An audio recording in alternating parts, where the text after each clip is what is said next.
Welcome to the Ultra World Podcast, the soccer fan's voice from the stands, with your hosts, Marc and Sean Castles, coming to you from Radio Waves Studios in New York City. Now, let's kick off the show.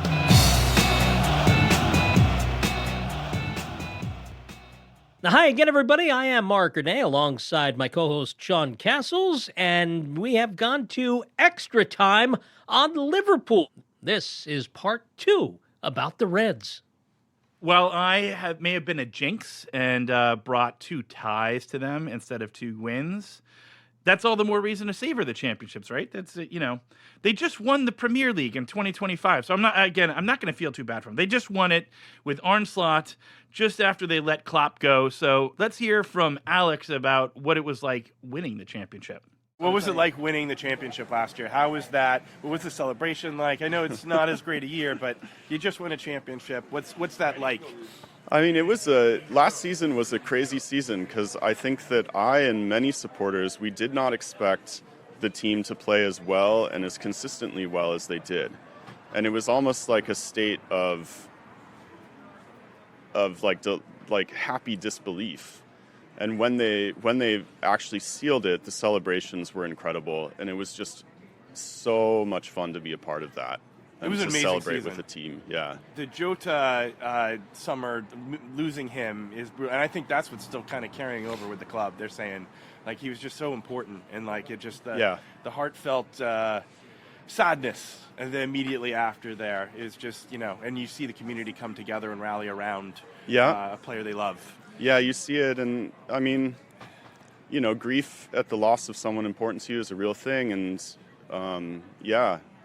Salah, many of the other players, they played with Jota for years. They were all incredibly close. You can see it in the actual team, how close all of the players are. And dealing with that grief, it could actually be affecting how they play this season. But, pretty much every game, and when I was there a couple weeks ago at Anfield at the 20th minute, everyone stands up and starts singing Jota's song. Really? And we sing it for several minutes all the way through, and we do that here as well.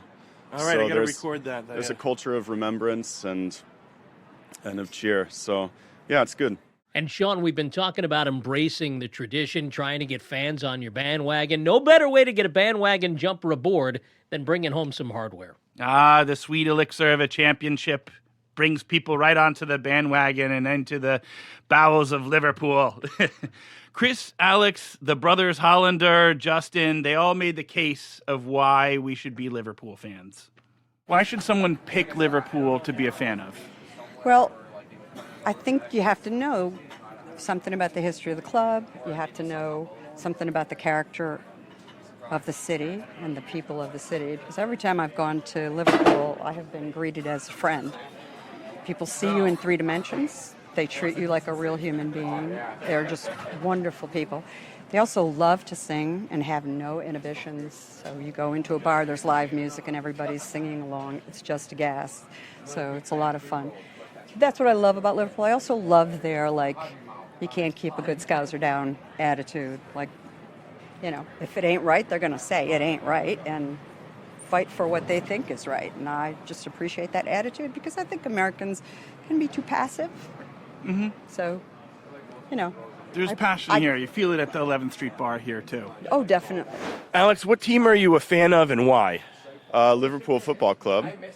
Years ago, just started watching Premier League with a friend, in college, and he said, hey, choose a club to support, it makes it more fun.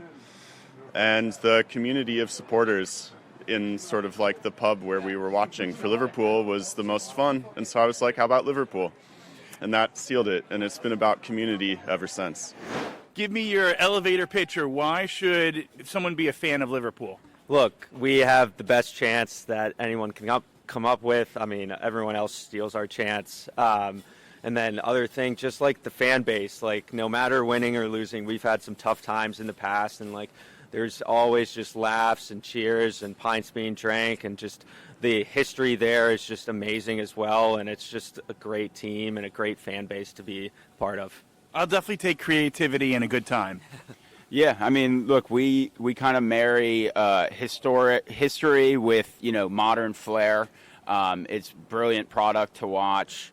And then really what tops it all off is the community. Wherever you go, you see someone wearing a Liverpool hat or Liverpool jacket, and you hit them with a, you'll never walk alone or go Liverpool, and they, hit it right back at you. And you see it all over the world. It's a bond that, transcends nationalities, religions, anything. And you see it in the team too. So I wouldn't hope to support any other club, and I think everyone should support our club. This podcast was started because I wanted to take a toe dip in football. It's a little daunting, and trying to pick a team for just casual fans. Why should they pick Liverpool as their team? So I mean, there's a certain ethos to how Liverpool play. Like, it's hardworking, it's attacking, it's at its best aggressive and free flowing. Right now, it's not been at its best. So it's like, the sell is the sell is also going to be about the communities you can form in it, because there's a lot of great places to watch Liverpool in the U.S. There's a lot of great places to watch Liverpool in New York. I think there's a lot of great places to watch a lot of the Premier League teams in New York. I think the thing that makes Liverpool special is just kind of like a certain ethos of also, the community service parts that we do, the You'll Never Walk Alone thing, and actually trying to make that more than just like, a gimmick, but actually trying to help others and going hand in hand with that as part of the ethos of the club. And, Sean, the winning's great, but you can't win without great players. And everybody's got their favorite. We've heard all about Mo Salah. Obviously, Steven Gerrard is a name that comes to mind. For me, though, as a fan of a certain band from Canada, my favorite Liverpool Red of all time has to be Ian Rush. Has to be. All-time leading scorer, as it turns out. Probably the best Welsh player until a guy named Gareth Bale came along. And obviously, because of the Rush tie-in, he did wear number 9 for most of his career. Probably should have been either 21 or 12, though. Well, we did ask everybody who their favorite player was. It went the whole gamut from Mo Salah to Florian Wirtz. We got Chris and Alex and LA even talking about with a little Virgil van Dijk. Let's hear what they have to say. In terms of if someone's going to be a fan of Liverpool, who would you suggest that they become a fan of as a player? Well, of the current crop, I think right now Florian Wirtz is the most fascinating to watch, the most fun to watch. But, I started out loving Alan Hansen, and I was only listening to him as a pundit on TV at that point, and then discovering his history with Liverpool after it. And I loved Jan Molby, and I loved Kenny Dalglish, and I loved Steven Gerrard, and yeah. So I mean, there's a lot of players over the years, and I'm a fan of the team. I'm a supporter of the team, and I have favorites, but they're not like overriding my love for the team as a whole, ever. Either your favorite Liverpool moment or a deep cut of a player that you really like, and tell us a little bit about him or the game. I mean, Roberto Firmino for years was one of my favorite players. His skill on the ball, his ability to draw away defenders and open up lanes. He could score amazing goals. He could also just slot a ball over to Mane or Salah. And the way that they played together was a truly amazing thing to watch. Favorite player? Virgil van Dijk. Why? So, like I said, I went to go watch the game knowing nothing about the team in July 2019, knowing nothing about soccer in general, and watched the game. Didn't get back into it until that became my COVID hobby, was learning about Liverpool and watching the games, and he was the player I remembered. I just thought he was so calm, cool, and collected, and I really enjoyed watching him play. And you just hit on something that we're really trying to get with this podcast is people who don't really know soccer, who are looking for something to do, looking for something to be a part of. Why would you suggest people coming out to the bar, getting into soccer or football? Why would you suggest that? Yeah. Again, it's that global community, right? It's outside of just a U.S. sport. I also think soccer fans are friendlier, and I was really self-conscious coming in. I never played or watched soccer growing up, and so I was like, oh, do I get to be a fan of this? And everyone was so welcoming and they're excited that you're excited. And I actually kind of wish she's holding the table right now, but I wish my friend was out here, because she's one of those people who did not watch soccer, and I was like, come hang out with me and watch soccer. And so now she comes with me every weekend too. And but yeah, it's just, I think it's a really welcoming community, and it's cool because you can go anywhere in the world and watch soccer. We've been hearing throughout the infancy of this podcast about COVID and how soccer or football was a great way for people to overcome the loneliness of COVID, to find their football fan. It was the lone bright spot. I remember in New York City, there was the sheds that were put up everywhere, and they'd have the TVs outside so people could still gather to watch the games outside. And I remember that for the Yankees, and a lot of the people here talked about how 11th Street Bar and O'Hanlon's and other bars did something similar so people could enjoy the games during this tough time. Yeah, it's interesting, too, because if not for COVID, pickleball would not be as nearly as popular as it has become over the last few years. But getting back to soccer fandom during the shutdown, there's a guy who is a Middlesbrough ultra fan, had been going to games home and away. His streak hit 1,400 straight matches just a few weeks ago. I learned from the BBC. It's about 30 years. The problem is you've got the poo-pooers who want to pee all over the parade and say, well, wait a minute, he didn't go during COVID.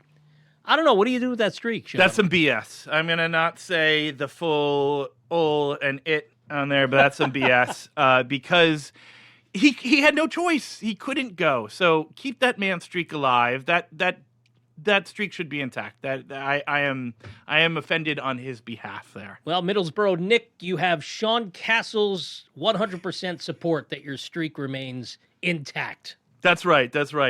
And we're going to hear from Justin and a few of the other people about what it was like during COVID at the 11th Street Bar. During COVID, I hear a lot of COVID stories about the bars being shut down, and yet soccer still brought them together. Do you have anything there? I mean, so actually physically where you're standing right now on the sidewalk, there was they had outdoor seating. So basically we were coming here and watching every single match, even in the dead of winter, and freezing our ass off to watch Liverpool. And that was kind of an interesting time because Liverpool went on a run of 6 straight home losses, which is something that doesn't really happen to Liverpool at Anfield because Anfield usually serves as a great advantage. It hasn't been a great advantage for us this season, by the way. But Anfield usually serves as like a kind of a fortress for Liverpool. And during the pandemic, when we were all seated outside, it wasn't. We kept losing games. And I think the most annoyed I've ever been was when we lost 2-0 to Everton. It was 25 degrees out and kind of icy and snow covered, and I'm just sitting there fucking losing my goddamn mind because of a Calvert-Lewin penalty. That 5 different things go wrong before he actually is even fouled, and I just couldn't. You guys are outside here, set the scene. You guys, is there we're standing outside. There were the TVs. bar. So you see where this is cocktails and Guinness. Yeah. There were TVs hanging out there. There was a speaker hanging out this way. Where we are, they had one of those big sheds. The sheds basically had a bunch of space heaters, but there's no space heater strong enough for that. And and the other TVs were on. Basically, if you wanted to have a drink, if you wanted to grab a beer, you had to walk inside. Put your mask on, walk inside, walk up to the bar, order your beer, get your beer. You had to get a bag of chips with it because they had to serve you one food item. Yep. And then you'd come back outside, and then you have to come back out, and then you come back inside and have a drink. But basically, it was just out here. So basically, from about November through March, it was agony watching games because of how cold it was. That's true fandom. Sitting here in the cold, even in a loss. Enjoying there. I like that you could recall it, and I see a glaze look over your eye of pain. It's the other thing going through my head is I think it was Ola Aina who scored for Fulham in a match that they won 1-0, where Liverpool just did not look like 11. It looked like 11 players we'd never met before, and it boggles the mind. I think on that day, 2/3 of the people I know decided they never wanted to see Naby Keita play another game for Liverpool. I love that. You can't have great highs without the really tough lows. And Sean, we're listening to Justin allude to space heaters, and it got me thinking about Bodo Glimt's home Champions League group match. They beat Man City 3-1, and I'm just reading right now as we record this episode that the Sky Blues are actually reimbursing the players, are giving money back to the fans who made the trip to Norway, braving temperatures in the upper teens and low to mid-20s, and it got me thinking, Peyton Manning never did that. The Colts Hall of Fame quarterback apparently had a record when kickoff temperatures for Indy games outside were 30 degrees Fahrenheit or below, something like 1 in 8 as a record. That's one win against 8 losses in frigid weather. Very odd. Well, as we know, a great way to stay warm is to crowd together or be inside in a communal event like at 11th Street Bar. Mm-hmm. So, each game, I like to imagine, is its own story. It's a plot yet to be unfolded. And Chris and Justin told us some fun stories of how they made the experiences at the 11th Street Bar just a little more special. Do you have, and take your time answering, a little fun story about either 11th Street Bar or experience at an Anfield game that just kind of is a little enjoyable? So when we were 3-0 down to Barcelona, and the replay was at home, and Mo wore that because he couldn't play that day, that never give up t-shirt. Bruce Grobbelaar, former Liverpool keeper, came to the bar, and he asked us, is it okay if I come to the bar? And he came with a little entourage, and I gave him, the membership gift for the year, and we had a little chat. He had done a visit at the bar, and I said, I don't know if you remember, and he went, oh yeah, I remember you. But anyway, that's a longer story. But at the end of the match, he said, could I make an announcement? I said, sure. And he stood up on the table and he said, thank you for letting me watch the match with you. I felt like I was at Anfield. So there's no higher praise. There's absolutely no higher praise. It's a really special, even when you say it's Burnley and it's not fully crowded, it's still a pretty special atmosphere in there. Oh, it is special. Like I said, because we're buddies. We see each other all the time, and it's just a great thing. The football family there. One of the things recently, it was a match we lost against Chelsea, but basically I told a bunch of friends that we were doing a canned food drive that day, that if they donated $500 to the food bank before the match, I would come. I would show up in a full kit. People ended up donating around $1,500. So not only did I show up in a full kit, I had boots and shin guards on too. That's fantastic. Fantastic. I have something in the back of my head that we may be doing in a future live thing that I might turn to you and say, hey. Yeah, when you said I had something in my head, I thought you were picturing me in a full kit. I'm picturing you in a full kit, and I was going to tell you that the image is far worse than you think. And Justin has a full kit because he played soccer and he still plays soccer. Because what many people may not know is that there are leagues all over the city for people to join, from super hardcore leagues with ex-D1 players to, well, they played really hard, but maybe there's no slide tackles and I'm trying to get into it. I actually thought of hey, I'm enjoying soccer. I'd like to maybe consider it. And no. I get my knee torn out. I would get slide tackle. I have no idea what I'm doing. It's just a terrible idea. I didn't even do Zog Sports back in the day. I'm going to tell you a funny story. So the last time I played soccer was a media game at Red Bull Arena.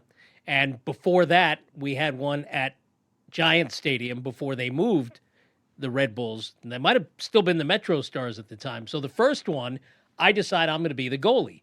And I go, and I had just torn my rotator cuff, but it wasn't hurting me that day. So I'm fine. Let's go do this.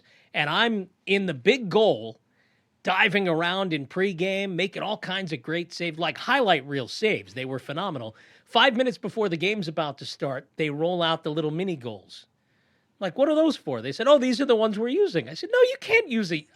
I've been diving around like a fish out of water. I have to play goal. And I had the equipment. I had gone to Birkenmeyer's in Hackensack to buy goalie gloves and the pads and the shoes. I had everything. You want to talk about a full kit. I looked like Shep Messing Jr. It was incredible. Anyway, they let me use the big goal. We wound up getting smoked because the other team was able to defend the little mini, basically a hockey-sized goal. You kept the regular goal and they kept the mini. You were like, it was a charity game. What I didn't realize is that they were filming it to use on a halftime feature. So I got horrified on an MSG Network halftime feature that showed me just giving up goal after goal after goal into the big net. It was horrible. I need to find this video. But the last time we did one at Red Bull Arena, which is now Sports Illustrated Stadium, that went much better. My buddy Craig Carton, who's back on the air in New York City, actually wound up the star offensive player of the game. And I think we eked out like a 7-6 win or a win's something a win. like that. But I still have my goalie jersey, which is awesome. I have two now because I had one from the Metro Stars days and one from the Red Bulls days. But yeah, still have the full kit, still have the pads, still have the gloves. Haven't had a chance to use them in a little while, and I'm not sure I'll ever use them again. Well, we can always we can have, as I'm wearing a jersey today, we can have kit day. You and I come in with our full kits there. Absolutely. Let's let Justin tell us a little bit about what the leagues are around the city here. Did you ever play soccer when you were younger? Yeah, I still play. Oh, you do? I still play. Yeah. Yeah, I played my entire life. I love playing. I love playing the sport, and that's kind of what drew me into being a natural football fan is the fact that I've played it for so long. So I'm going to dig on that thread a little bit because I played when I was really little, did not play later on, and I am fascinated with the New York soccer sports scene because to me it goes really hard. Like I could never do it. So that we have a team for LFCNY. And we started playing again this year, and the league we were in this fall that we signed up for, we didn't really kind of scout it for the talent, for the skill level and talent level. So there's two problems there. First off, we were playing against a bunch of teams that all knew each other and played together for a while, and all of us know each other, but really haven't played together. And the other one is all these teams were so much better than us. So we were just going out every night in the cold and just getting fustigated. It's outdoors too in the winter. It was outdoors, yeah. But we start playing again on Monday in a league that I think is going to be closer to our level, and that'll be nice to not go out there and lose to a bunch of people who played Division I soccer together. Okay, I need to, because we don't have anything in there. What is the supporter leagues like? So it's not really a supporters league. It's just like a NYC footy. So it's like what we played the last league we were in was Metro Soccer, which is like a pretty serious operation. And I played in a lot of those leagues when I was younger. It turns out though that I was much more mobile and better when I was younger. So who would have think? Who'd have thought that age and the ravages of age make you slower when you play sports? But we were playing in a different league that's organized by an operation called NYC Footy. Who it's kind of great that actually you just get a lot of teams of people who are meeting in a variety of different ways. Some of them are work, some of them are teams where just people meet each other by signing up as free agents and decide, hey, I kind of like you, and they keep playing together. For us, it's been using the supporters club to field a team, and I think that's kind of fun for us. It's it's just another way to connect people to actually each other and to connect all of us with our to a sport beyond just watching it on TV, where we're actually hey, let's try to play this. Let's see let's try to recapture why we love this, which is I have fun doing this, and because I have fun doing this, I have fun watching this. And how many days a week does that? It's once a week. That's still a lot. That's still getting out there. Is it a weeknight? It's a weeknight. We play on Mondays. And for those who, because again, I know nothing about this. I'm just diving in. Yeah. How does someone who comes to New York City is I actually want to not only get involved in the sport, but get involved in joining a league such as this? How would they do so? There's a lot of those leagues. I would just Google soccer leagues in your city. There's NYC Footy, Volo Sports. There's a bunch of other ones that I've played in that I can't remember the names of. But you could just find free agent teams and you just hop around. Find one you'll eventually meet some cool people and be able to start your own team.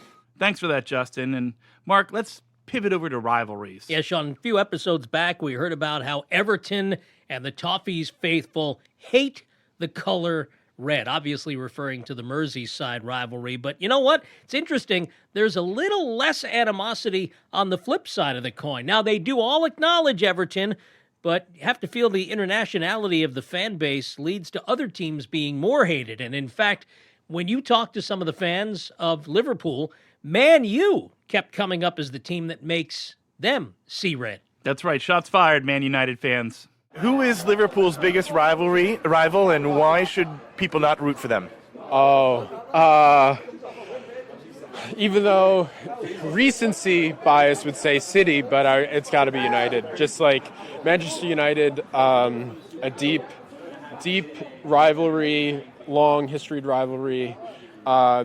People shouldn't root for them because they actually cut wages for their support staff and kitchen staff, actually, famously. Really? Yeah, they cut wages.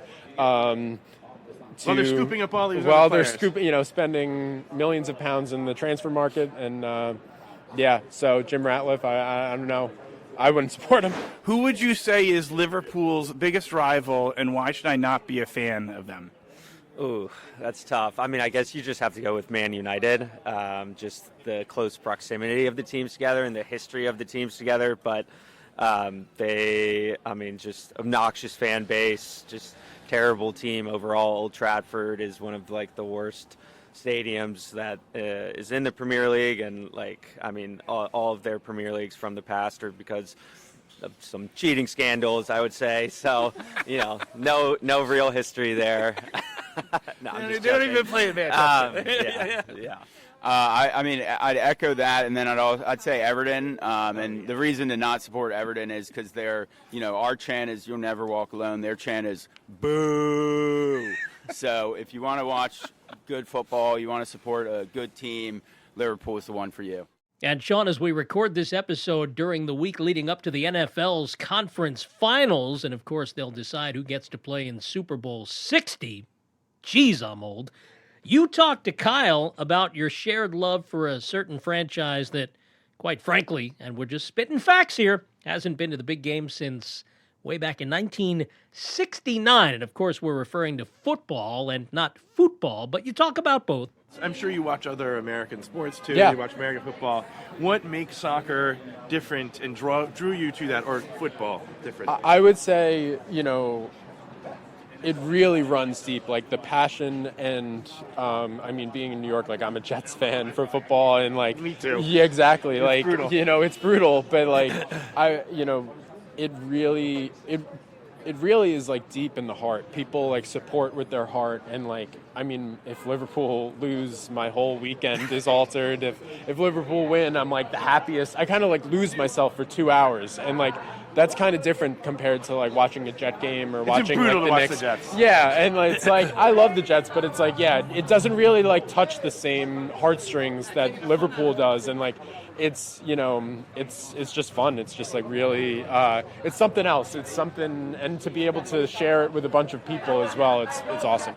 For people discovering football, just like us on this Ultra World podcast, soccer is a fascinating new culture to immerse yourself in. But it's an old culture. It's been around for over a century and has thrived without Americans. So while we avoid preaching assimilation here on the Ultra World podcast, Chris Andrade pointed out, and she had some poignant words about keeping the sport pure and enjoying it for what it is and not Americanizing the game. It's important to me that Americans don't change the sport, that they take the culture as it stands and embrace it rather than trying to Americanize it. I really do not want the sport to be bastardized. It's very integral when you go and watch it there, where the people who grew up around the grounds, who have the season tickets, are supporting. You get a different window into it, and you see that you can't just, if you destroy that culture, you destroy the sport. And I'm afraid we're on that path, and I really hope Americans can find a way to meet the sport the way it is and where it is, and not change it. What then is your hope for the World Cup experience then this summer coming to America?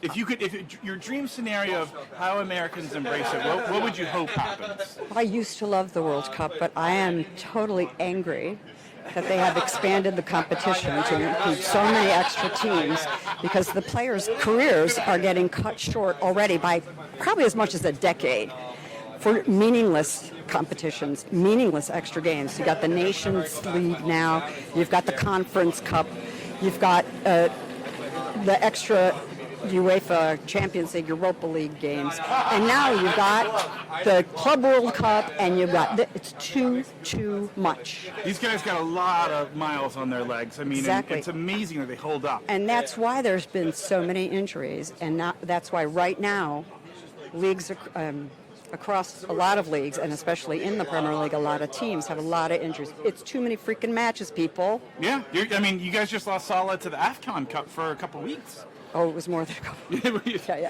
exactly. Yeah. Anyway, but yes, it was.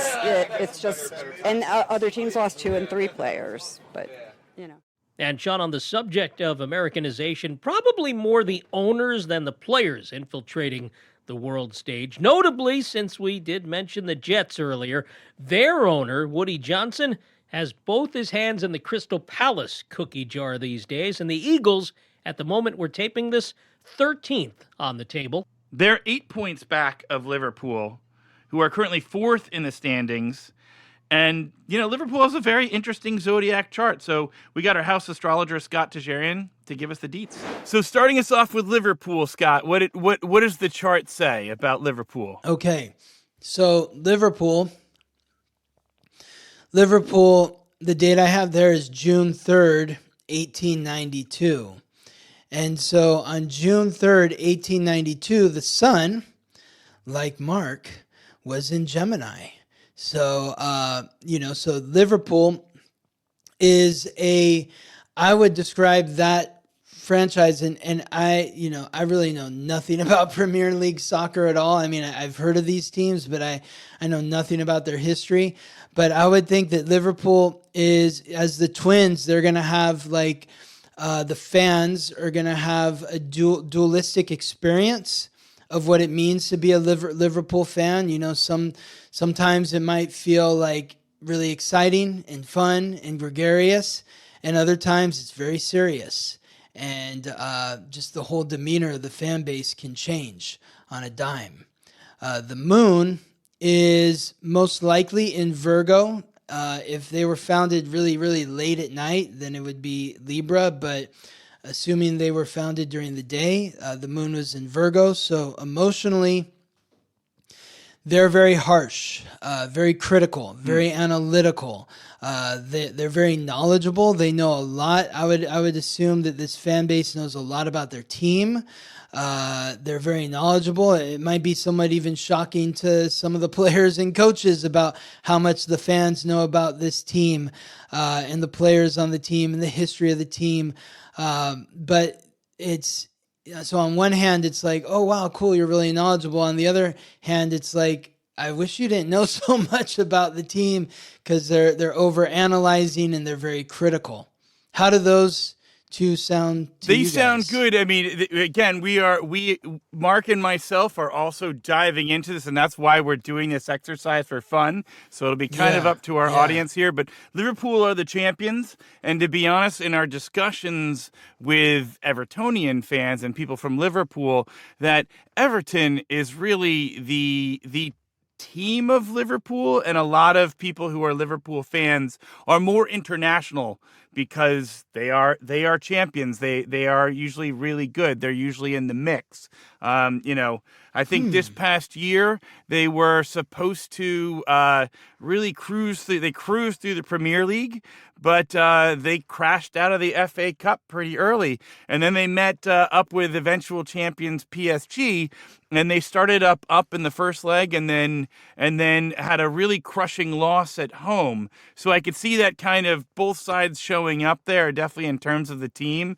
So I would say that because they are kind of like a bit like the Yankees of their fans are used to winning. Their fans are used to them putting in money.